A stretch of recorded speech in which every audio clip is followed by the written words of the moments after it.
मैंने यहाँ पे कुछ एक एग्जाम्पल्स लिखे हैं फ्रेंड्स, ये मैंने हिंदी में लिखे हैं और इसको हम अभी डिस्कस करने जा रहे हैं। साथ ही साथ अगर हम टेंस को स्टडी कर ही रहे हैं तो इनको हम अनुवाद करना भी सीख लेंगे, ट्रांसलेशन करना भी सीख लेंगे। माँ कहानी लिखती है। तो सबसे पहले मैंने आपको ये कहा था कि जब भी आप टेंस में सेंटेंस फॉर्मेशन करोगे तो सबसे पहले आप ये देखोगे कि उस सेंटेंस में काम करने वाला कौन है, ठीक है ना।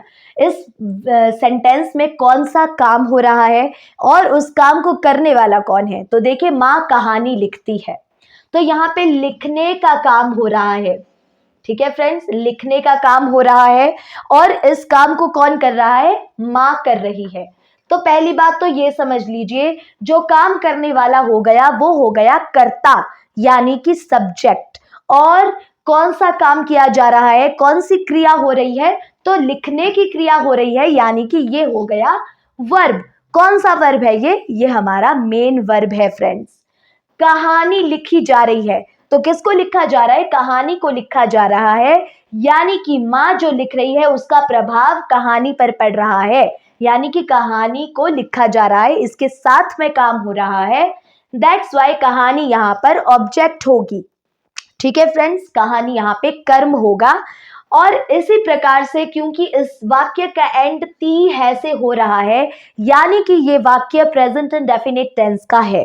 तो अगर मुझे इसका ट्रांसलेशन करना हो इंग्लिश लैंग्वेज में तो मैं कैसे करूंगी, माँ कहानी लिखती है। देखो, ये तो अपने रूल को फॉलो कर रहा है, यहाँ पे सब्जेक्ट के बाद ऑब्जेक्ट आ रहा है और उसके बाद वर्ब आ रहा है, लेकिन मुझको इसको इंग्लिश लैंग्वेज में लिखना है, तो मैं लिखूंगी सब्जेक्ट वर्ब एंड ऑब्जेक्ट, यानी कि मैं सबसे पहले सब्जेक्ट लिखूंगी जो है मदर। मदर यहाँ पे सब्जेक्ट हो गया, तो उसके बाद मैं यहाँ पे वर्ब को लिखूंगी यानी कि क्रिया को लिखूंगी। तो क्रिया क्या है, लिखती है। लिखती है यहाँ पर क्रिया है, और लिखती है से मुझे पता चलता है कि ये प्रेजेंट इंडेफिनिट टेंस है। प्रेजेंट इंडेफिनिट टेंस के अकॉर्डिंग अगर मेरा सब्जेक्ट यहाँ पर सिंगुलर है, यानी कि माँ जो है ये एक वचन है, तो क्योंकि ये एक वचन है इसलिए मैं यहाँ पे वर्ब की फर्स्ट फॉर्म लगाऊंगी। कौन सा वर्ब होगा, राइट वर्ब होगा। लेकिन वर्ब की फर्स्ट फॉर्म के साथ में एस या ईएस भी तो लगेगा, क्योंकि मेरा जो सब्जेक्ट है वो सिंगुलर है। तो यहां पे आएगा मदर राइट्स कहानी, कहानी लिखती है मदर, तो आप लिखोगे मदर राइट्स स्टोरी। यहां पे आप अ स्टोरी भी कर सकते हो, मदर राइट्स अ स्टोरी, तो आप लिख सकते हो मदर राइट्स अ स्टोरी या मदर राइट स्टोरी, ठीक है ना। तो इस तरह से आप यहाँ पे लिख सकते हो। तो इस तरह से यहाँ पे आप ये सेंटेंस फॉर्म कर सकते हो, मदर राइट्स अ स्टोरी या फिर मदर राइट्स स्टोरी, दोनों ही ठीक है। क्योंकि अगर मैं यहाँ पे अ आर्टिकल लगा रही हूँ, ये बता रहा है कि एक स्टोरी लिखी जा रही है ना, और यहाँ पे तो एक का जिक्र ही नहीं है, तो आप जस्ट इंडिकेट कर सकते हो कि माँ कहानी लिखती है। पढ़ करके हमको बोध हो रहा है कि एक ही कहानी होगी, दैट्स वाई यहाँ पे मैंने अ लगा दिया है।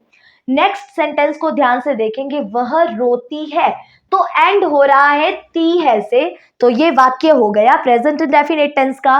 और ती है से मुझको ये भी पता चलता है कि यहाँ पे ये जो वह है ये कोई लड़की है, यानी कि यहाँ पर वह के लिए लगेगा शी।